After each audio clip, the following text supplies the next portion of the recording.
मिसाल को प्रज्वलित करने जा रहे हैं, जिसकी लौ को थामे हमारे क्रांतिकारियों ने असहनीय संघर्षों और काल कोठरियों के अंधेरे को झेला। इस पार्टी ने युगों से हमारे वीरों के बलिदान को अपने सीने में सहेज कर रखा है, लेकिन आज रात ये आसमान भी एक महान दूरदर्शी महानायक की अमर गाथा गाएगा। आकाश की ओर उठते ये ड्रोन आधुनिक भारत के कौशल और नेताजी के आत्मनिर्भर राष्ट्र के स्वप्न की साक्षात सिद्धि है। अंडमान के इस पहले भव्य ड्रोन शो के माध्यम से हम नमन करते हैं उस युगांतकारी वीर को, जिसने अपनी हुंकार से सोए हुए राष्ट्र को जगाया और आजाद हिंद फौज के संकल्प से दुनिया के बड़े साम्राज्य को चुनौती दी। हमारे प्रिय नेताजी सुभाष चंद्र बोस। आज इतिहास अपनी धूल झाड़ कर उठ खड़ा हुआ है, ताकि आसमान के कैनवस पर नेताजी के अजेय पराक्रम की दास्तान को रोशनी के अक्षरों में पिरो सके।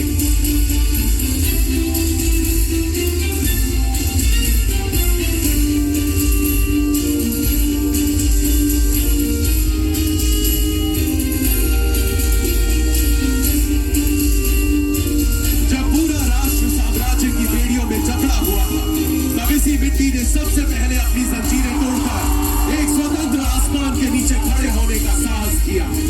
30 दिसंबर 1943 को नेताजी सुभाष चंद्र बोस ने पोर्ट ब्लेयर की इसी हवा में पहली बार तिरंगा लहराया और इन द्वीपों को शहीद और स्वराज का नाम देकर इन्हें आजाद हिंद के पहले मुक्त प्रांत घोषित किया।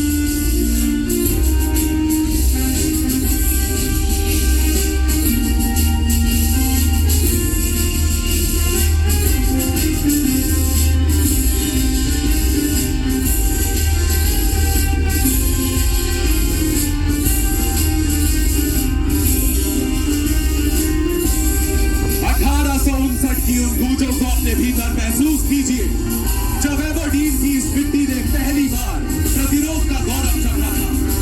यहाँ हमारे पूर्वजों के पराक्रम ने आधुनिक बंदूकों और दमनकारी साम्राज्य के फौलाद को चुनौती दी थी।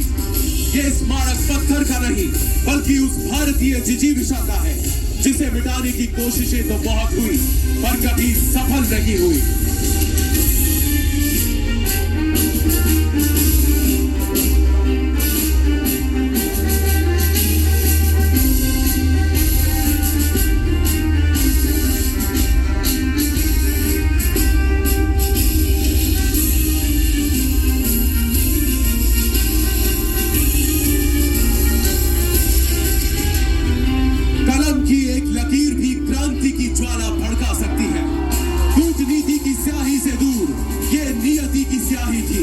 इसने केवल एक नाम नहीं लिखा, बल्कि लाखों दिलों को आजाद हिंद के ध्वज तले लामबंद किया। इसी कलम ने हमारी चेतना पर चलो दिल्ली का नारा अंकित किया और स्वतंत्रता के स्वप्न को संकल्प, अनुशासन और लहू की वास्तविकता में बदल दिया।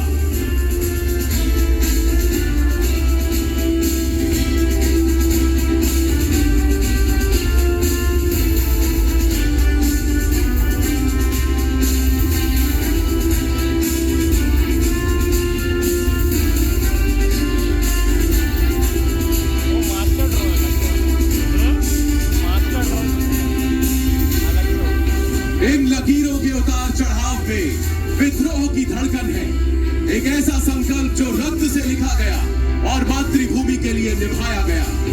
हस्ताक्षर की हर लहर उस महानायक के अधिकार को दर्शाती है, जिसने दुनिया को बता दिया कि भारत की संप्रभुता कोई खैरात नहीं, बल्कि हमारा जन्मसिद्ध अधिकार है।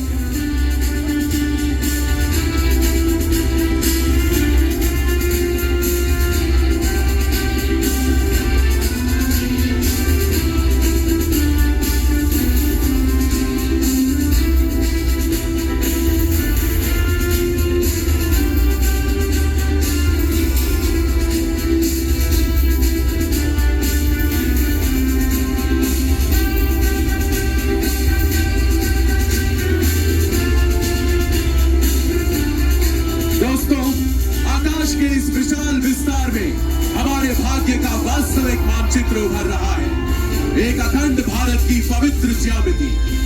ये वो प्रतीक है जिसे उन सैनिकों ने अपने सीने पर गर्व से धारण किया, जिन्होंने बटी हुई आत्मा को स्वीकार करने से इनकार कर दिया था।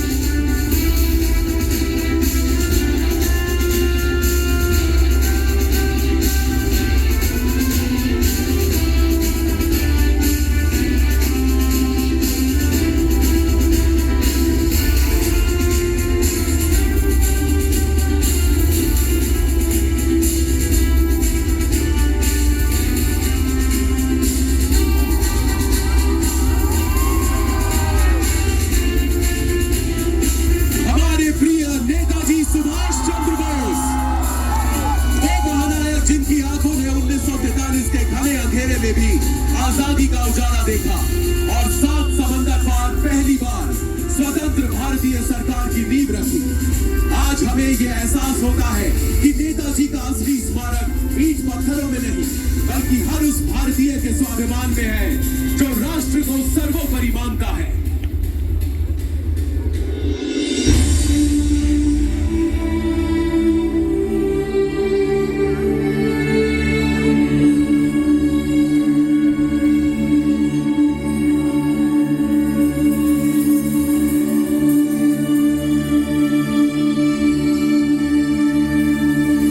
इन पत्थरों का मकसद है इंसानी हौसलों को तोड़ना और काले पानी के सन्नाटे में आवाजों को दफन करना।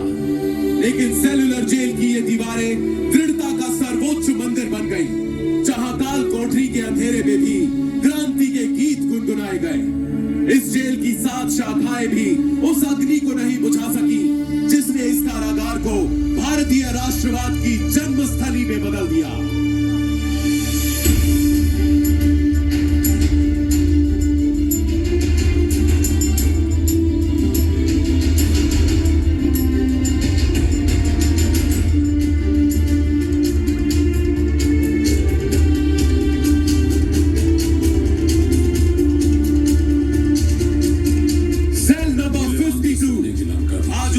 चेतना का प्रतीक है, जहां 1857 के प्रथम स्वाधीनता संग्राम को अपना सबसे ओजस्वी इतिहासकार मिला। ये विनायक दामोदर सावरकर की वो कठिन साधना स्थली है, जहां 10 वर्षों की अमानवीय यातनाएं भी उनके वीर संकल्प को डिगा न सकी और भारत को मिला एक अखंड और शक्तिशाली राष्ट्र बनने का अटूट आत्मविश्वास।